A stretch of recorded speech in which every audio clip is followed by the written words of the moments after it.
इल्म दुनिया में इस्तकबाल है आपका। इस चैनल को सबसे पहले सब्सक्राइब कर लीजिए और शेयर कीजिए अपने दोस्तों में, असातिज़ा में और तमाम तलबा के लिए ये चैनल। तो उम्मीद है आप सब खुश होंगे, खैरियत से होंगे। आज हमारा ब्रिज कोर्स का 31वां दिन है और जमात चाहरूम का आज हम 31वां दिन देखेंगे कि हमको आज क्या सीखना है। तो सबसे पहले तसव्वुराती खाना आज हम सीखेंगे, वक्त की पैमाइश, जिसमें हम सीखेंगे घड़ी देखना। घड़ी किस तरह से देखी जाती है, समझी जाती है। 60 सेकंड का 1 मिनट बनता है बच्चों, और इसी तरह से 60 मिनट का 1 घंटा बनता है, और 1 घंटे से इसी तरह से घंटे घंटे मिलकर 24 जब घंटे होते हैं तो 24 घंटों का 1 दिन होता है। तो ये ही है वक्त की पैमाइश। तो आइए बच्चों, हम देखते हैं कि अब घड़ी किस तरह से समझेंगे। इसमें 3 सुइयां हैं। 3 सुइयों में अगर छोटी, अब यहाँ पर देखिए, ये जो सुई है छोटी वाली, ये छोटी सुई 10 पर है और ये बड़ी सुई 12 पर है। तो यहाँ पर 10 बजेंगे, पूरे 10 बजेंगे।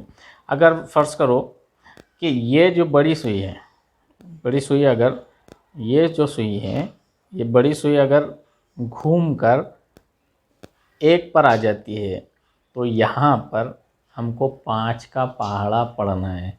और 5 का पहाड़ा कहाँ तक पढ़ना है? 1 तक पढ़ना है। यानी 5 एका 5, यानी 10:05 हो रहे हैं। इसी तरह से अगर ये सुई घूमकर 2 पर आ जाती है, तो फिर 5 एका 5, 5 दूनी 10, इस तरह से हमको पहाड़ा पढ़ना है। तो यहाँ पर 10:10 होते रहेंगे। इसी तरह से अगर ये जो सुई है, अगर सुई 6 पर आ जाती है, तो यहाँ पर 5 का पहाड़ा 6 तक पढ़ेंगे तो 30 हो गए। तो यहाँ पर मतलब हो रहा है कि 10:30 हो रहे हैं। तो इसी तरह से हम वक्त देखेंगे। अब आपको करना क्या है कि आपको सवालात के जवाब देना है। मशक़ी खाने में देखिए, यहाँ पर मशक़ी खाना हम देखते हैं वक्त नापने की इकाइयाँ कौन कौन सी है। तो वक्त नापने की इकाइयाँ कौन कौन सी है? सेकंड है, मिनट है, घंटा है। ये वक्त नापने की इकाइयाँ हैं। अब यहाँ पर आपको सवालात के जवाब देने हैं कि आपकी वालिदा को सुबह का नाश्ता तैयार करने में कितना वक्त लगता है। तो ये आपको इंदराज करना है, मतलब लिखना है। और 10 मिनट में आप किताब के कितने अल्फाज पढ़ सकते हैं। आप किताब लेकर बैठिए उर्दू ज़ुबानदानी की, और उसमें आप देखिए कि 10 मिनट में आप कितने अल्फाज पढ़ सकते हैं। चौथा सवाल है आपके लिए कि आप सुबह नींद से कब बेदार होते हैं, यानी आप कब सुबह उठते हैं, जागते हैं।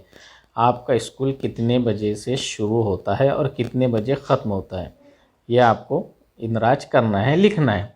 और यहाँ पर नीचे देखिए बच्चों, आपको यहाँ पर वक्त कितने बजकर कितने मिनट हो रहे हैं, जैसा मैंने आपको समझाया था कि कितने बजकर कितने मिनट होते हैं। तो आपको जो बड़ी सुई है उसे ख़ास तौर से जहन में रखना है और 5 का पहाड़ा पढ़ना है। और जो छोटी सुई है उसको भी जहन में रखना है